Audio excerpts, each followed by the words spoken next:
Good morning. The first case is Aurora Bank versus Saul Simbler and the Florida Mediation, LLC.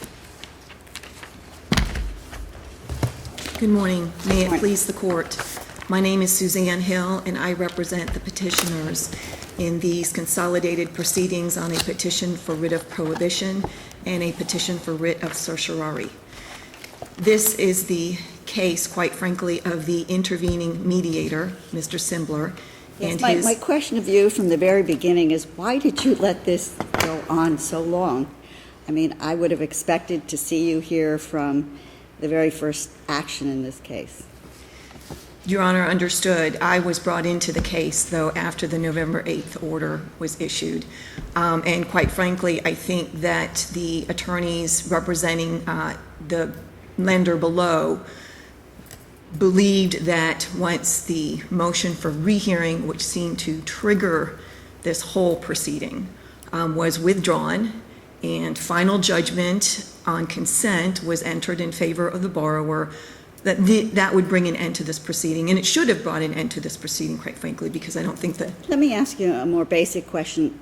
Who was it? Was it the defendant's lawyer who actually called Mr. Simbler to ask him to mediate this case? That was my understanding, yes. And did the plaintiff agree to this initially, or did the defendant do this on his own? My understanding is that the defendant did it on their own, called the law firm to confirm the mediation and the date with RRW law firm. And then that is when they responded back and said, we don't agree to use Mr. Simbler.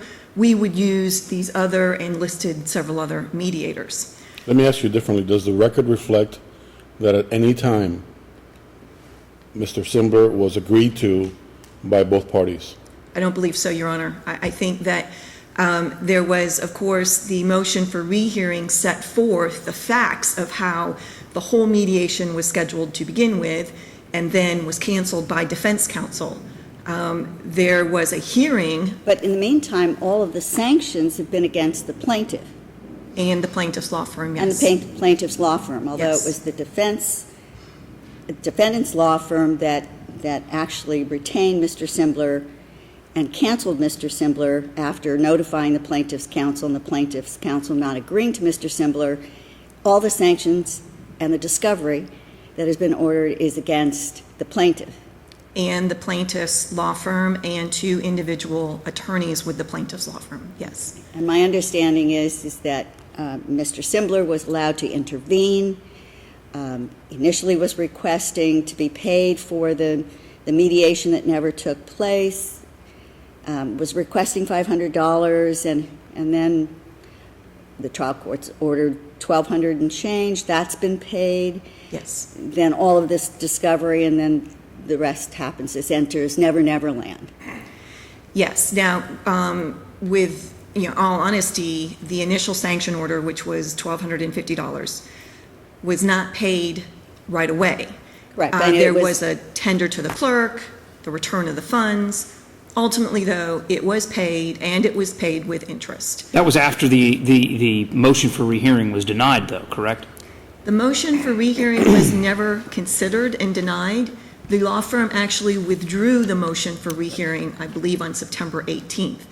I know that I've seen that the argument, or I saw that it was raised in the order that it was denied, but I saw no order in this record that denied the motion for rehearing, and I saw nothing that indicated that the motion for rehearing was ever set for hearing. And thinking that having paid the money into the registry of the court and having withdrawn the motion for rehearing, the plaintiff thought that those actions would ameliorate the concerns of the mediator, correct? I believe so, yes. Let me ask you two things related to the fees that were paid and the attorney's fees and so on. If we grant I'm going to ask you in two parts because I think they may be different.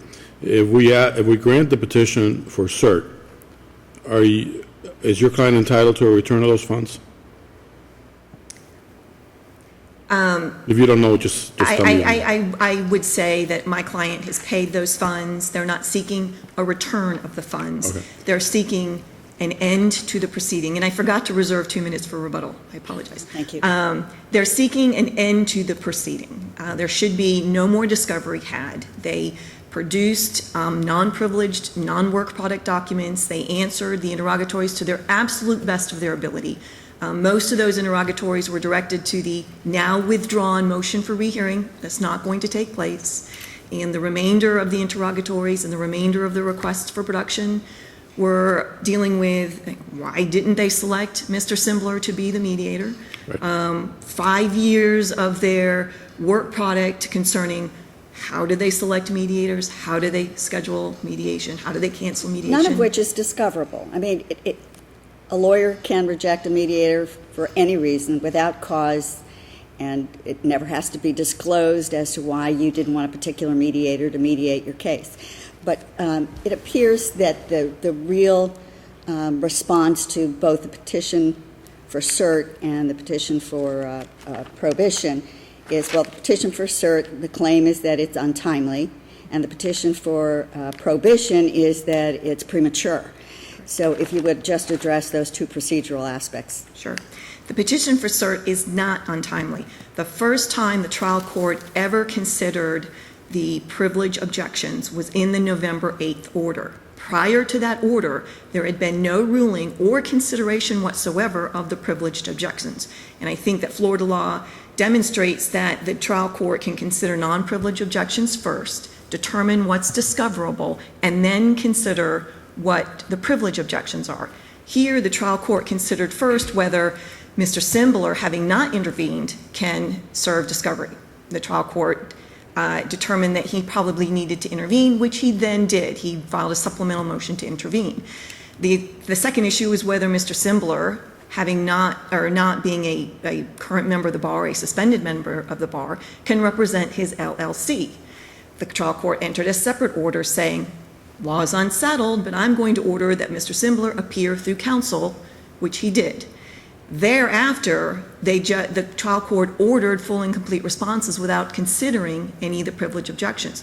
The first time there's an order that rules the privileges are waived is the November 8th order, and that is what we appealed. Was all other discovery provided, other than non-privileged discovery? To the extent it could be provided. Like I said, there were certain questions directed toward a motion for rehearing that no longer existed. Right. And to the extent they could determine, there was some that were ambiguous, and we didn't know what that meant. And the second part of Judge Rothenberg's question on prohibition? The writ of prohibition is not premature.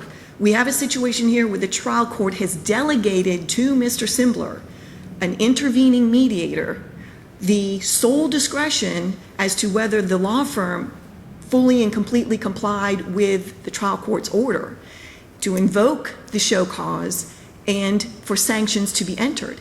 Here, sanctions were inevitable because they could not fully and completely respond to all of the discovery. The discovery, in many respects, was moot, and if it wasn't moot, it was ambiguous. They did not know how to respond. So Mr. Simbler was the sole arbiter of whether the law firm could comply and did comply with the November 8th order, and he, in fact, on December 2nd, I believe, invoked the order to show cause and told the court at the hearing on December 2nd, I have invoked the order to show cause. We are going forward tomorrow on December 3rd at a hearing at 8 a.m. Is prohibition moot now that the presiding judge has transferred divisions? Well, I believe in a prior order, he claimed that he was going to retain jurisdiction of this matter even though he was transferring, so I don't believe it's moot. Thank you.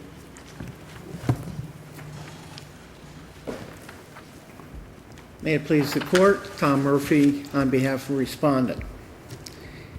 It's the policy of every jurisdiction that when a plaintiff files a complaint, they subject themselves to the authority of the court. Well, the authority of the court is not unlimited, is it? Exactly. And the question here is, did Judge Miller act within his powers? And you will make that determination. And you're addressing the issue of prohibition now? Yes. Okay. All right. Judge Miller fashioned a remedy, and the remedy that he fashioned is what is being complained about here. We all know that the foreclosure matters have created havoc not just with the clerks, but with the circuit courts, and now these cases are coming here to the district Well, court. but the trial court's ordering the parties into mediation didn't specify a particular mediator or a specified time for the mediation, correct? Correct, Judge, but And the plaintiff, when this mediation, when the plaintiff, who wasn't consulted, objected to this particular mediator, and both parties agreed to a different mediator, and the plaintiff was not objecting to any continuation of the mediation date, then I don't understand any of what happened in this case. As I understand it, Judge, what happened is that the mediation was canceled just prior to... I think we understand that.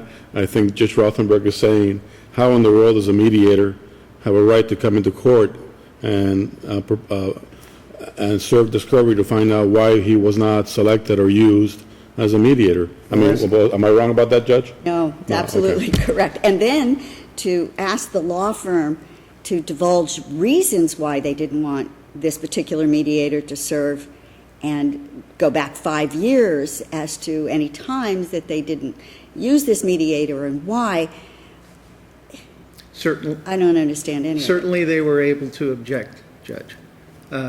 But what we have here is, as Judge Miller found factually, deliberate, escalating, disingenuous responses.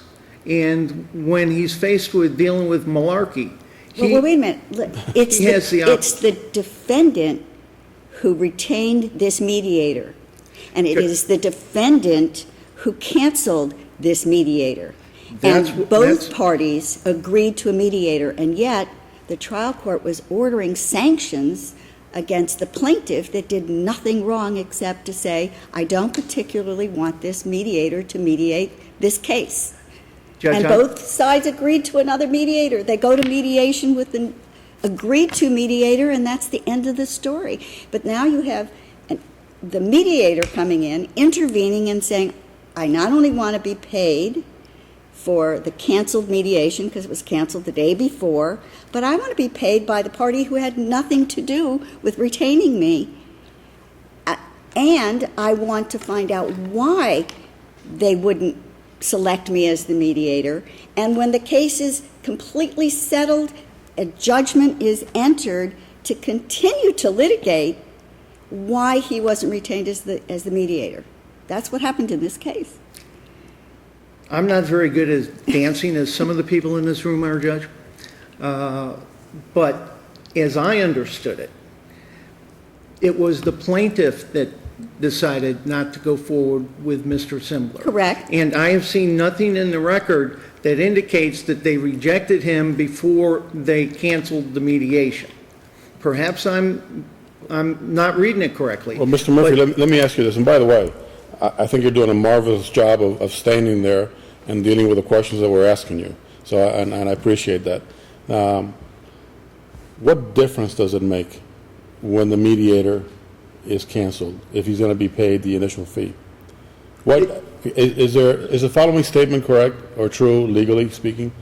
A mediator can be canceled at any time for any reason, or selected or rejected for any reason by any of the parties that are involved in the litigation. Is that a true statement? That is a true statement. However, if that action is done to thwart the administration of justice, such as, oh, we canceled the mediation, therefore we can't go to trial, there may be repercussions. You know what, I kind of agree with you on that issue, but it isn't the mediator's place to bring that before the court, is it?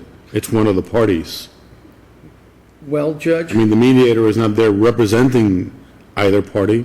If the plaintiff is getting in the way of getting the matter to trial or mediated, then it's the defendant's privilege to go before the court and say, Judge, this plaintiff is getting in the way of doing the things that you've asked us to do. Isn't that true? It is true, Judge. But the mediator, I can't conceive of a set of circumstances that would allow a mediator to intervene in a litigation to move it forward. Well, Judge, we have a record that we're dealing with, and sometimes non-record information which we cannot really deal with here, may be the motivating factor. I don't know. It shouldn't be, should it? But you asked me to speculate, you know, if there was a situation where someone was calling an individual's credibility into question, then. You remember what they used to say in law school, so what? So what? And in this particular litigation, who cares? It doesn't really matter. This is not the right forum for the mediator to address that issue, right? If his credibility, his professionalism, or anything else is being questioned, then he may have other remedies, but not in this litigation. Well, Judge, that's why he went to Judge Miller to say, hi. You know, Judge Miller could have said, no, you don't belong here, as you're suggesting. He could have said, okay, wait a minute. You know, maybe there is an issue here. I want to find out what the story is. So Judge Miller fashioned a remedy to say, okay, let me see if there's something here. And what I see in this record is that he used the word disingenuous responses to his orders and to his hearings. Judge, that's a very glorious, nice name for a lie. So if the court is faced with a party that's lying to him, certainly the court has the authority to do something about that. And the remedy that he fashioned perhaps is unusual. I can't argue about that. But what I can say is that he has the authority to do what he did. Counsel, let me ask you a timeline question, because I think this is important. The mediation was canceled, and then the mediator sought from the court sanctions for the time that he had spent, which is entirely appropriate under the mediation rules. So far, yes. And the trial court granted an award of sanctions of around $1,250, and that was done in September of 2014. Yes. There was no petition for writ of certiorari or any appeal of that order, correct? Correct. Shortly thereafter, the plaintiff filed a motion for rehearing, a timely motion for rehearing of that order. Yes. That was, we don't know whether it was ruled on or not, but there's nothing in the record indicating that it was specifically ruled on. In response to the motion for rehearing, Mr. Simbler sought an order seeking to intervene in the case to propound discovery on the plaintiff. Is that correct? That is correct. And the trial court granted that motion for intervention to allow Mr. Simbler to conduct discovery. Yes. And that was done sometime in October of 2014? Yes, and keep in mind, Judge, at that time, he had not been paid the money that... Right.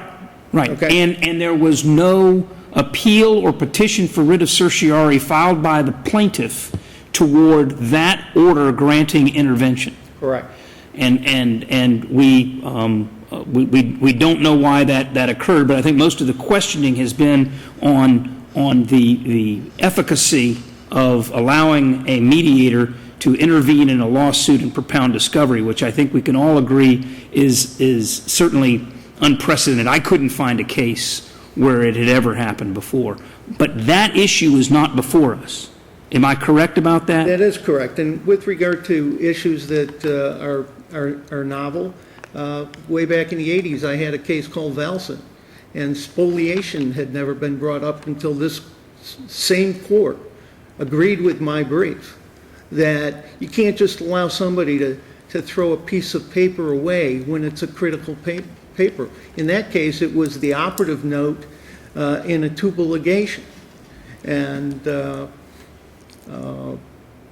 court agreed with my brief that you can't, that if you have control of a specific document that you're supposed to, and then suddenly it disappears, you have to, not the plaintiff, but you have to, they shifted the burden. Well, but the petition for You have- certiorari relief is not directed to the initial orders of the trial court, which was allowing the mediator to intervene and allowing the mediator to take discovery, but at this point, the petition for cert is my understanding, is directed at the new sanctions order issued by the judge for not fully complying with the discovery, which the petitioner claims was privileged, and that goes to... and some of it was mooted. And that goes to the position that we have that it's untimely.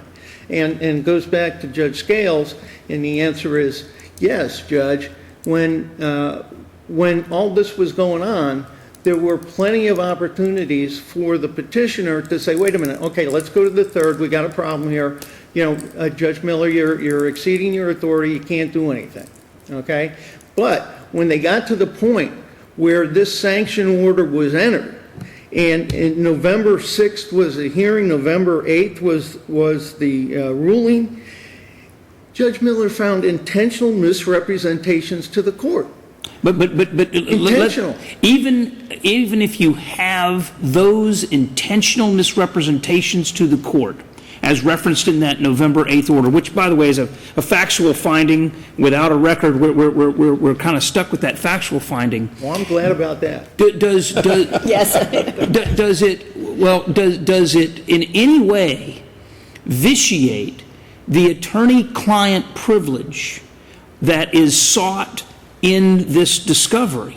And you would agree that the November 8th order was the first time in the record that the trial court has said, irrespective of the privilege being asserted, the bank and the bank's counsel have to respond to this discovery, which I think you would agree at least implicates the privilege. Of course, Judge. And there's ways to deal with that. This is not plowing new ground. They could say, okay, Judge, here, we're going to comply with it.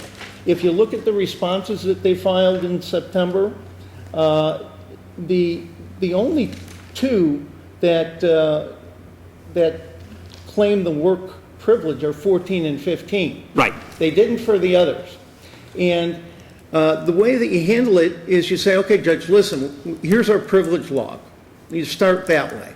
Or you could say, okay, Judge, look, you want all these documents? Understood, but going to the timeliness issue, the petition for writ of certiorari is timely filed if they're challenging the trial court's November 8th order to the extent that it invaded upon the attorney-client privilege, or then it is timely in that regard. Yes. Okay, so Yes. you would agree that we can adjudicate that issue and determine whether there was a departure from the essential requirements of law with regard to that order, and whether that resulted in irreparable harm that cannot be remedied on plenary appeal. Judge, you're the 3rd District Court of Appeals. You Don't say that. We can't do anything we want to do. you do what you deem fit and appropriate in this case. Well, I was just trying to specify, when you talk about the timeliness issue, it's probably not timely for us to address the propriety of allowing Mr. Simbler to intervene in the case. Just so. But the issue that has been raised by the petitioner is more narrow than that. I mean, it's certainly that is important background, but it's more narrow than that, and that is whether it is appropriate to essentially order the plaintiff and the plaintiff's counsel to produce this information that has been requested that's allegedly privileged. Yes. And you do have, you certainly have the authority to do that. And maybe I didn't finish my thought about that. You can file a privilege log. You can present the documents to the judge for an in-camera inspection, say, Judge, okay, if they would have done some substantial compliance, we probably wouldn't be here. Could I ask you about the prohibition then and how that affects that procedure? Because my understanding is this case is, the foreclosure case is already closed. This is continuing after the final judgment was entered. Does the trial court have jurisdiction to continue this whole course of action after the case for which the mediator intervened in is has closed. Most assuredly. Why? Because they subjected themselves to the court's authority when they filed their complaint. And the court retained jurisdiction in every one of its orders. So what the court, as I understand it, is saying is, look, there's something wrong about this when you're not properly responding to my orders. And I'm going to do whatever I need to do to control my courtroom. It's got to be, that's a bedrock principle. Even after both of the parties have terminated their action in the case, you're saying the trial court has the jurisdiction and the authority to continue to address a sanctions matter against an intervener. I mean, an intervener only has the right to intervene on the action that is taking place. I mean, this is something, an action that's completely separate and apart from the foreclosure action. Wouldn't this action, if anyone wanted to pursue it, whether it's the mediator or the court, wouldn't this have to be pursued in some separate action as opposed to a closed foreclosure action? No, Judge. Again, I get back What to... authority, what case are you I get back to relying the on? principle that the court can fashion its own remedies with problems that it encounters during the course of litigation. And that authority was asserted here by Judge Miller, and he did retain jurisdiction for these issues. It's not that he retained jurisdiction for anything else, it's just for what we're here about. And All right, we'll let you go well over your time. with the reservation of jurisdiction, Judge, in the context of intentional misrepresentations to a court, I think it's required for him to retain jurisdiction. And I When the urge trial you, court entered its final order of judgment on the foreclosure action, the trial court retained jurisdiction yes, to enforce that this judgment. yes, this judgment, Right. yeah. but also retained jurisdiction to enforce the sanctions and to continue the discovery, I mean, or was it just to enforce the judgment? He, as I understand it, the order is all-inclusive, that he's retained jurisdiction, not just for what has happened, but what might proceed in the future. Thank you. Just briefly? Yes. Can you start by addressing the prohibition argument? My understanding is that the bank's argument really isn't that the trial court lacks jurisdiction to enforce a sanctions order. It's a little more nuanced than that. It is that the trial court lacks the jurisdiction to issue this particular contempt order because the actions do not constitute contempt. Do I understand the argument? Yes. The order contemplates citing the petitioners for contempt based on conduct that cannot be contempt. That is... And the proper remedy there is prohibition as opposed to certiorari.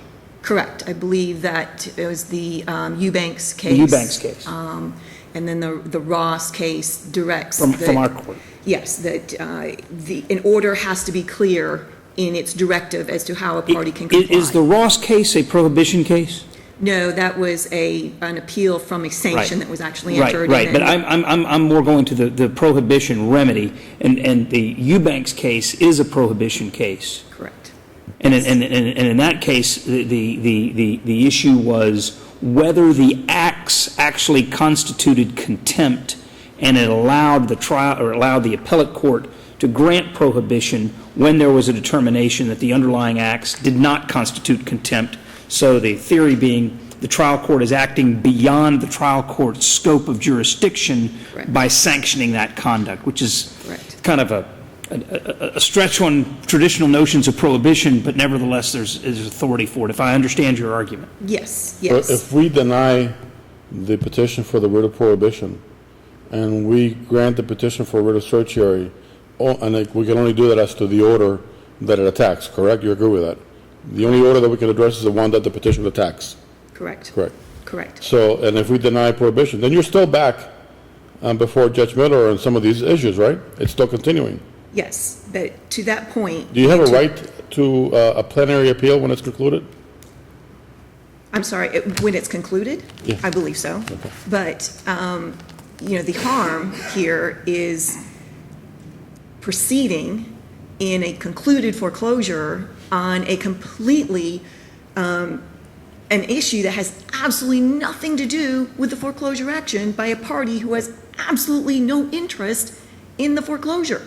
His only connection to this foreclosure is that he's the mediator that the parties did not agree to use.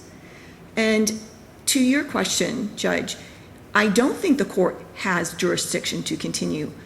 Florida law, and I believe it's Rule 1.230, says an intervener's rights are subject to and in respect of the main proceeding. Subject to. I believe it was the Broward versus Plantation case that we cited that says an intervener's rights are dependent and conditional of the main case. But let's say this was a sanctions order and it didn't involve the mediator, and the plaintiff's counsel had been sanctioned for something, okay, and the underlying case had been resolved.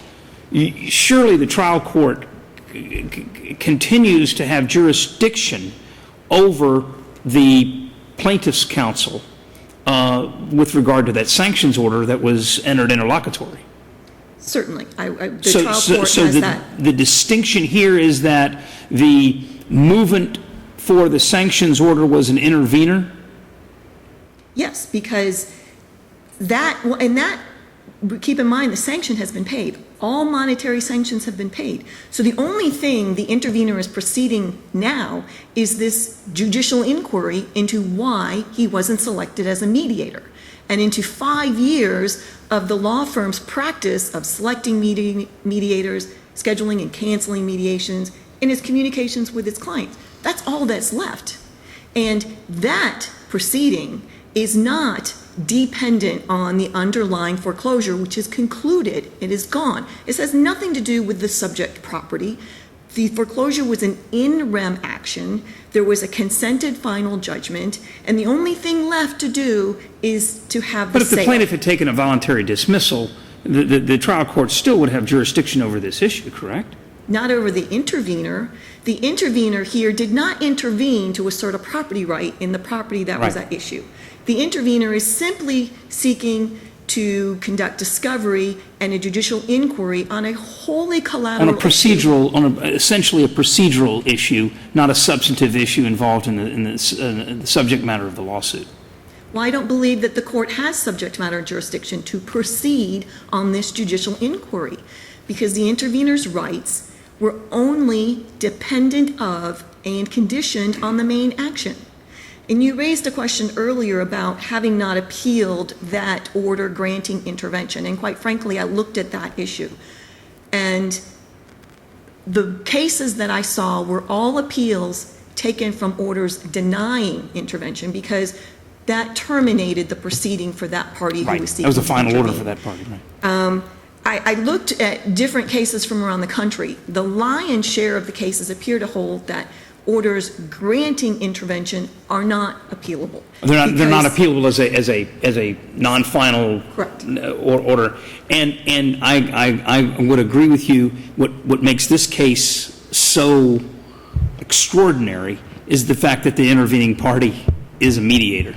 And I don't know that there were any cases anywhere in the country where a mediator has been allowed to intervene. So you raise an interesting point as to whether that order whether it certainly was not a authorized non-final or appeal of a non-final order under the rule, but whether it was cert-worthy. And I don't know the answer to that question.